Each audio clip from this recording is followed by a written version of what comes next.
Welcome friends to another r/MaliciousCompliance video. If you want to do something nice today, all you gotta do is hit those like and subscribe buttons down below. That said, our first story of the day is by the Angry Arcanist. Stop complaining about your neighbors. Okay, sure. Now, this story is very recent, and the told you so effect is never as sweet as this was. I've moved into an apartment with a roommate last summer. When we first came in, the biggest part of the sale was the fact that the apartment was freshly renovated and soundproof. This one is important and you'll see why. So when we got in, my roommate immediately fell in love with it, and I was too. When we moved in, we were very careful not to bother anyone, as we wanted to quickly have a good relationship with our neighbors.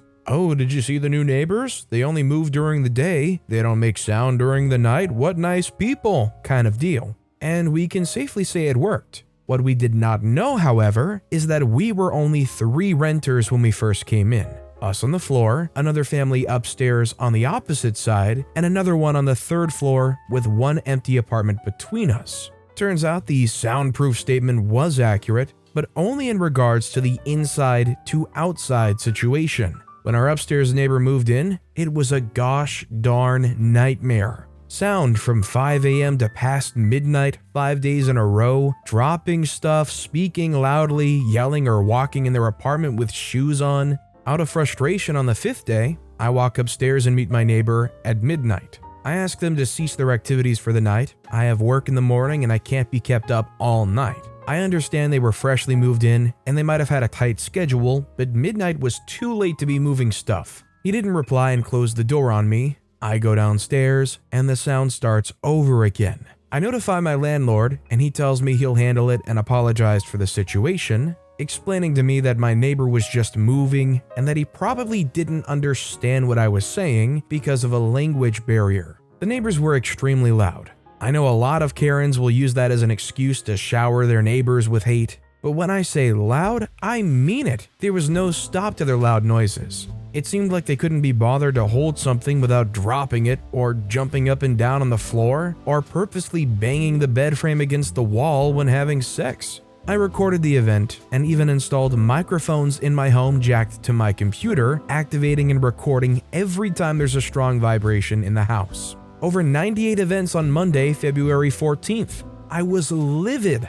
I sent that to the landlord and explained this cannot continue. First, the apartment was poorly soundproofed, which meant we were hearing every darn sound all the time. Second, we had notified the neighbors about the situation and they ignored it. I've notified the landlord to awaken them to our situation. I report the issues several times and even advised my landlord that they were very heavy sounding thuds coming from upstairs, which worried me. He answered with, "Stop complaining about your neighbors already, I have other things to do." I've answered, "Understood, sir. Please be advised this will be my last communication and action to help you in that regard." You know, when I said I heard loud bangs? Turns out our upstairs neighbor was doing bench press lifting in his living room, and the heavy thuds I kept hearing was him dropping his weights on the ground. I had warned my roommate about removing anything she didn't want broken from the living room, and lo and behold, 4 days later, the first crack appeared. Then another. The floor was giving up. I moved the couch out of the way and moved the TV and consoles into the bedroom. Fast forward to 3 days ago, after another series of loud bangs, I heard a loud crack, followed by a "oh freak," followed by very loud noises. I went to the living room to see my neighbor on the ground with several actually gruesome injuries due to the fact that he just went through the floor and brought his bench and weight rack with him. I called an ambulance and the police. The police asked me if I reported the issue with my landlord, which I could confirm due to my communications being made via email. I sent everything, and I'm now, of course, filing to break my lease due to uninhabitable dwelling. The landlord came in yesterday and just proceeded to explode. Told me I should have made him aware that my neighbor was doing dangerous things, to which I answered I had notified him about the very loud sounds and he never investigated, and that he also ordered me to stop complaining about my neighbors. It wasn't my responsibility to go out of my way to protect his assets if he is unwilling to cooperate with me. My neighbor's roommate and I are now residing in the hotel until we can find a new place to live. We're now also looking towards adding a bit more salt to the injury by maybe filing for criminal negligence against both our landlord and the neighbor. The first because the apartment was apparently having some flaws, and the latter for endangering us. Had I not caught up on what caused the sound earlier, me or God forbid my roommate could have been under that. Anyway, it was a fun week, and I do enjoy the accommodations of my hotel. Never went to a 4-star spa-included hotel before. Turns out the chocolate on the pillow is a lie, and I'm very disappointed about that. Do you think that OP, despite the landlord saying, "Stop complaining about your neighbors," should have reported it when the cracks started showing up?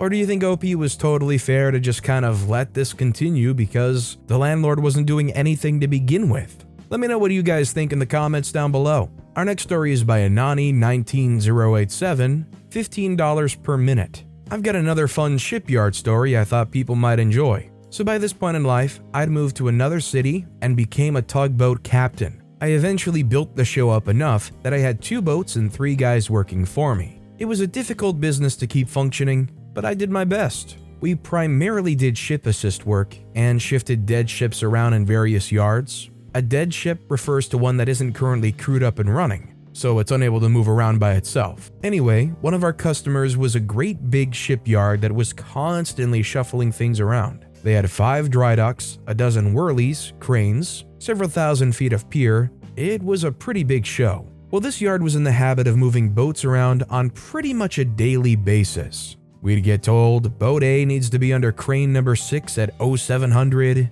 boat X needs to enter dry dock number 4 at 0930, things like that. The problem was, nobody there coordinated anything with each other. The superintendents barely talked to the shop foreman, the foreman didn't care what each other were doing, so we'd get these marshalling orders that didn't make any sense. If we did exactly as told, things would take all day. So I'd say, hey, if we do these in the other order or hold this one move up by 10 minutes, then everything will work out a lot more smoothly and we can get out of here and quit billing you. Because keep in mind, this wasn't our only customer. We had other yards calling all day who needed their own work done. So to keep everyone happy, we had to try and be as efficient as possible. Well, this was all fine and things operated along these lines for many years, with me being the de facto coordinator. One day though, they hire this new yard superintendent, the boss of the whole yard, who in the space of 3 weeks, royally screws everything up.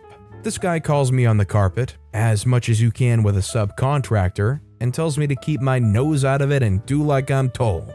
I say, "You got it, boss." And honestly, that was probably the greatest day of my life. I went back out to the boat, climbed up in my wheelhouse, and spent 8 hours doing 2 hours worth of work. I figured that this was going to get real expensive real fast. And once I turned in an invoice or 2, someone was going to raise heck.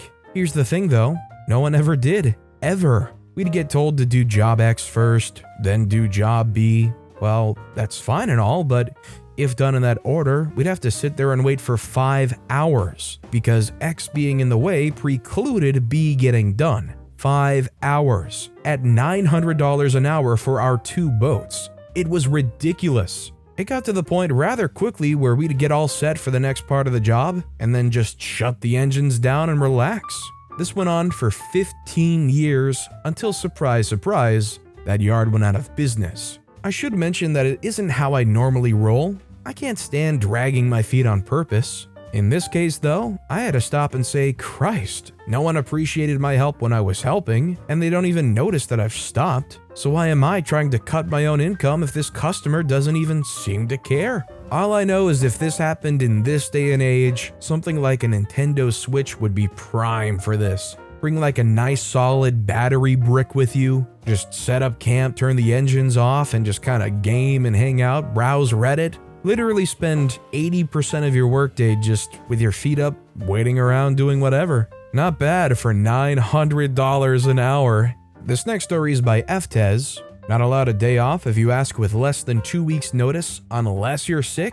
Fine, I'm sick. I worked for a grocery store in Australia for close to a decade. It wasn't terrible, and management treated us with respect for my first few years there. If someone couldn't make a shift, they'd work with us to find a replacement. We were rarely short-staffed, so worst case scenario, things would still run relatively smoothly, even if we were missing a few on a given day. Fast forward a few years, the good manager retires, and an assistant manager from a nearby store is promoted to managing this store. Let's call him Brad for the sake of the story. Brad approached the position with an ego, treating the store as his to fix, even though things had been running quite smoothly for years before he was in the picture. Part of his vision of fixing the store was stricter adherence to company-wide guidelines in terms of staffing numbers and leave requests. For example, the amount of staff to be rostered on is determined by the number of customers through our doors each day. Staff who were actually experienced at this location knew that we needed more than what the company guidelines specified to be able to function effectively.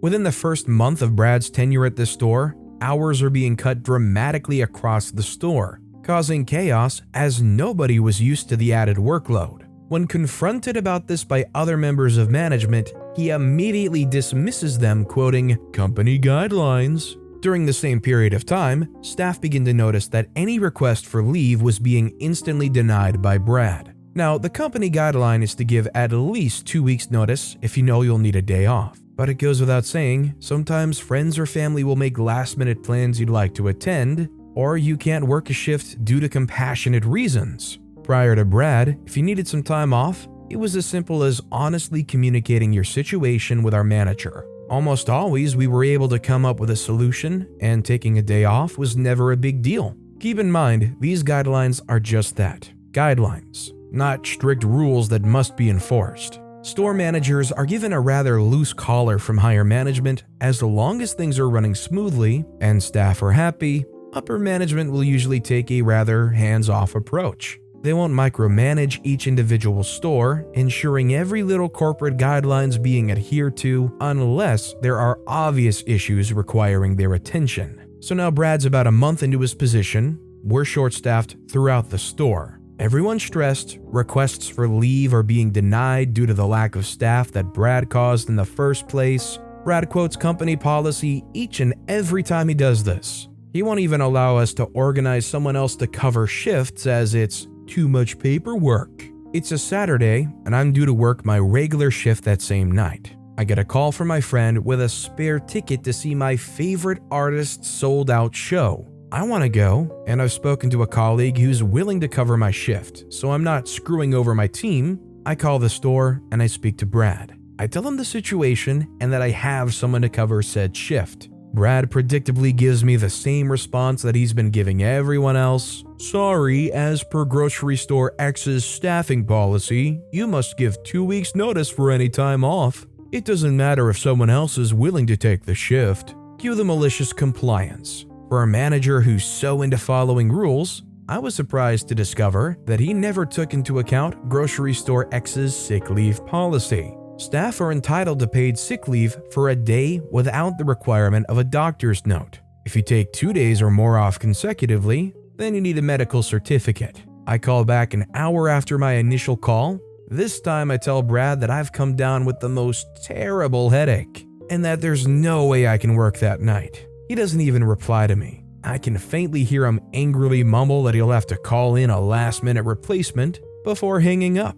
It didn't take long for staff to catch on to this loophole. Staff needing time off with less than 2 weeks' notice would no longer bring it to their manager's attention immediately, instead opting to call in sick the day of each time. Obviously, this ensured further chaos in terms of lack of staff, a problem I never experienced in my near decade at this store. Brad quit after about a month and a half of being manager. Replacing him was the old assistant manager that's been at this location for several years at this point. It took a while to reverse the damage Brad had caused, but things got back to normal with someone who actually knew how to run the store at the helm. This goes without saying that I feel like most people wish people like Brad don't succeed in furthering their careers. This is literally a guy who would go and rather take time to cite and look up company policy just to get out of doing marginally more work to be considerate to fellow humans in their workplace. No, I can't let you have this once-in-a-lifetime experience.